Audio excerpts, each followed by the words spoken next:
This is Robert. He's an interesting, yet strange young man. We watch as he sits alone, contemplating to himself. He's obviously troubled by something, yet I'm unsure if we'll ever find out what that is. But what are we really seeing here? He has an interesting haircut? Sure. Wears a golden watch that doesn't tick? Poser. And he wears old black boots with way too many cracks in them. For work, he plays piano by day. For fun, he drinks with his buddies at night. And sometimes to take things up a notch, he'll go on a date once a week. Or twice a week. Or 3 times a week. One day, Robert was walking out of the local grocery store, which he tended to do every so often. A man's gotta eat. Only on this particular day, something stopped him in his tracks. It was an envelope of cash lying on the ground. Unsure of how to react, Robert looked around for a moment, then looked back. It was a fresh stack of bills and had a red stain on it. Now I'd love to tell you that Robert left the cash where it was, or even turned it into the police, but he didn't.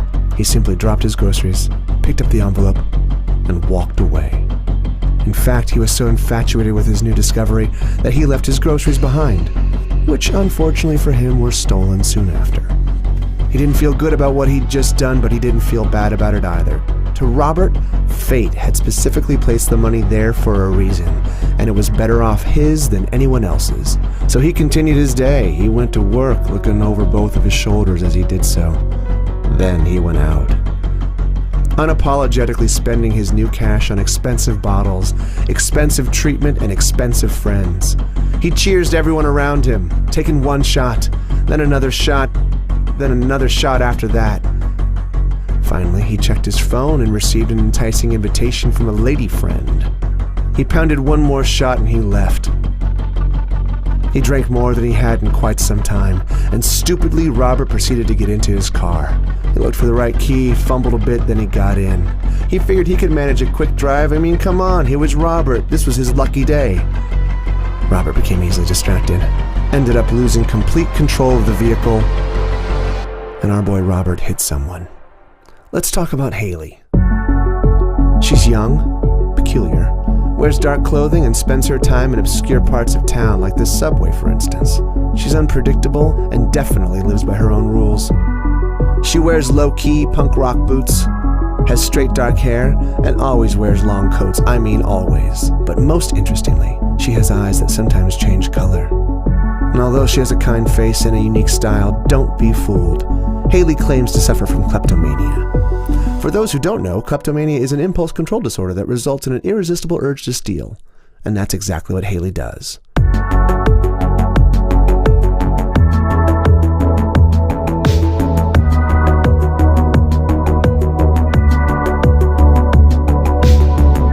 Haley doesn't have many friends, nor does she really want any. At least that's what she tells herself. One day, Haley managed to steal a watch, a hairbrush, earrings, and a strawberry smoothie. Soon after, as she sipped on her stolen smoothie, Haley was feeling good about her successful robberies. It was just another regular day. That is, until she noticed something very odd.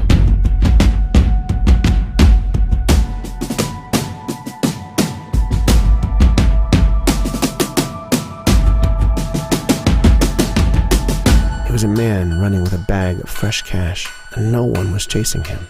Her thievery had company after all. Impulsively, she called the police.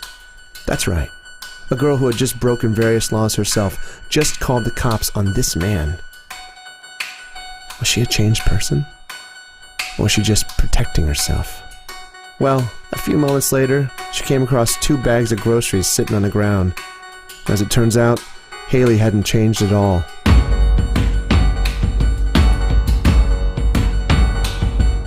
She completed her day by texting a fellow who she knew would respond right away. 2 words were capable of captivating the young man's attention completely. Come over. That was her message. This is it. This is her life. Let's move on to Anthony. Anthony is a criminal.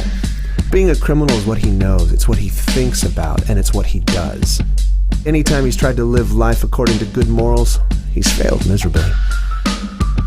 To Anthony, there's only one thing you can do when something is wrong, and that's to do something that's even more wrong. Anthony would spend many of his nights finding ways to defy the law, although he was never very lucky. He would get caught almost as often as he would commit crimes, and this time it cost him a year in prison. After the long 12 months, he was finally released and returned home to his wife. Although he was glad to be back in his element, the world that he knew had changed a bit. Particularly his wife had changed, but he chose to ignore it. One day, as he was preparing himself a slice of pizza, Anthony noticed something peeking out from under the microwave. It was a letter. He opened it only to find overdue balances. His wife, who he loved, was in debt. He didn't want to commit another crime, but he needed to get his wife out of the hole. So Anthony did what Anthony knows how to do best. He robbed a bank.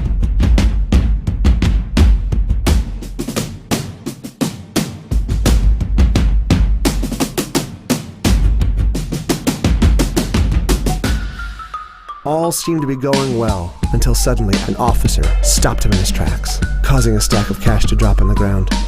And that was it for Anthony. What about Brenda? This young woman thrives on her independence, yet she has sad eyes, an addictive personality, and feels trapped in a world that only she understands. She serves coffee by day, works as a hostess by night, and spends the rest of her day watching time go by as she waits for her husband to be released from prison. Eventually, Brenda did find herself a distraction. It was online gambling. She quickly became obsessed. One day, as she was washing a few dishes, Brenda received the call that her husband was coming home. Initially, Brenda was thrilled to see her husband again. Thrilled. And eventually, however, she grew uneasy. Things were different. A few days later, a large bill came in the mail. And as to be expected, Brenda's gambling addiction had quickly eaten into her savings. It had finally happened. Brenda was in debt. She decided to hide the letter so her husband wouldn't see. Brenda then grabbed her coat, her keys, and left. She walked around the city streets all day with no motive or destination. Things were supposed to be perfect again, but instead she was in debt. She didn't know what she was going to do. Lost in her thoughts, Brenda got into her car that night, and before she could even buckle up, Brenda got hit. So, what does all this mean? Let's recap. Had Brenda not been addicted to gambling, she wouldn't have been in debt. Had she not been in debt, Anthony wouldn't have been motivated to rob a bank. Had Anthony not robbed a bank, Haley wouldn't have called the police. Had Haley not called the police, Anthony wouldn't have dropped the cash. Had Anthony not dropped the cash, Robert never would have found it. Had Robert never found it, he would have never had a reason to celebrate and get drunk. Had he never driven drunk, the accident would have never happened. I think what I'm trying to say is, we are all inevitably connected in some way. Every single one of us, all over the world. What one person does affects another. Like dominoes. One of us falls, and the other follows. And this keeps going, and going, and going, until we've all fallen.